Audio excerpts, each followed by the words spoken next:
So friends, let's start with today's light, refreshing coconut pudding. Now here I've taken 1.5 cup of fresh grated coconut and I'm going to put this into my mixer jar. Now one tip would be to use fresh coconut, not the one which is stored in the refrigerator. It just makes a difference with the taste. And 1/2 cup of warm water. And you're going to grind this to a nice smooth paste. And then you're just going to sift it or sieve it and press it down gently so that you get all the coconut milk out. Now we're looking for the thick coconut milk like this. So just keep squeezing out all of the coconut milk and you'll get this dry kind of leftover coconut. Now this comes to 1.5 cup of coconut milk. So if you want to use the ready-made coconut milk powder, you should use 1.5 cup.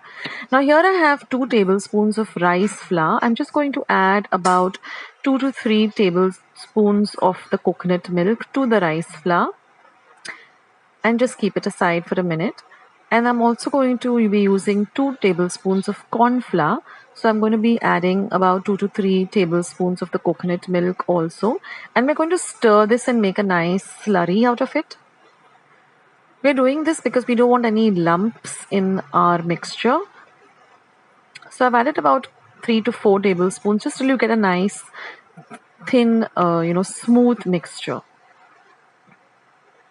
And once you get a nice thin smooth mixture, you can also use a whisk to ensure there are no lumps. Just add it back to the coconut milk.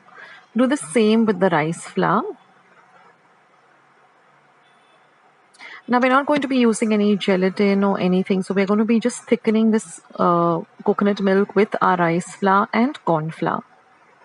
Now just mix everything nicely, see that there are no lumps, and now we're going to put it on a low to medium flame. Keep stirring. Now we're going to add about 1/4 cup of sugar. You can adjust the sugar, the sweetness according to your taste. You can add more or you can add less. And now just keep stirring this for exactly 5 minutes on a low to medium flame, and you will see that it instantly starts to thicken. And now turn the flame off, and with the residue heat, keep stirring it. Now I'm using these silicone cupcake holders, but you can use any, even glass bowl or, any mold that you have at home. And you're just going to pour this into all of these molds. And you're now going to just refrigerate this for exactly 30 minutes. This will set after 30 minutes. So you don't need to put it in the deep freeze. Just put it in a regular refrigerator for exactly 30 minutes.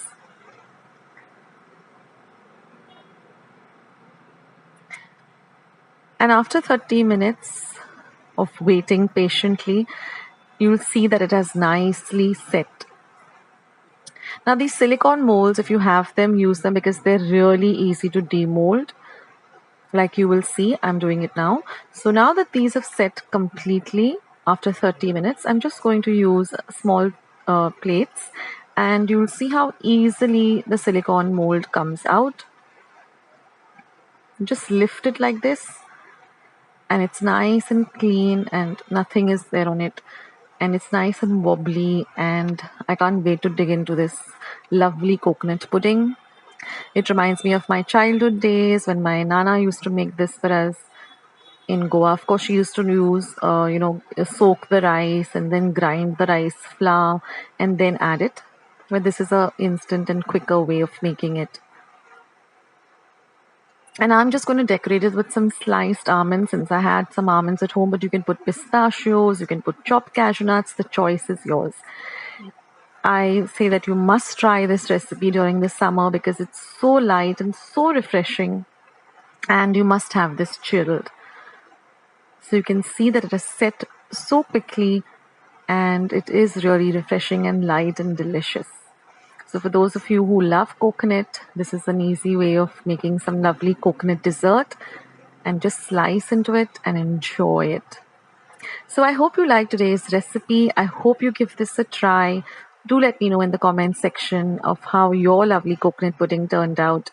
And if you like this video, then don't forget to leave it a thumbs up, and also subscribe to my channel if you haven't already. I've got more than 800 recipes on my channel, so go and check it out. I'll leave a link to my channel below. Thank you so much for being here and being a part of Akshita's recipes. I really appreciate it, and thank you. And I'll catch you in my next video sooner than you think. This is Akshita signing off. Take care, guys. Bye.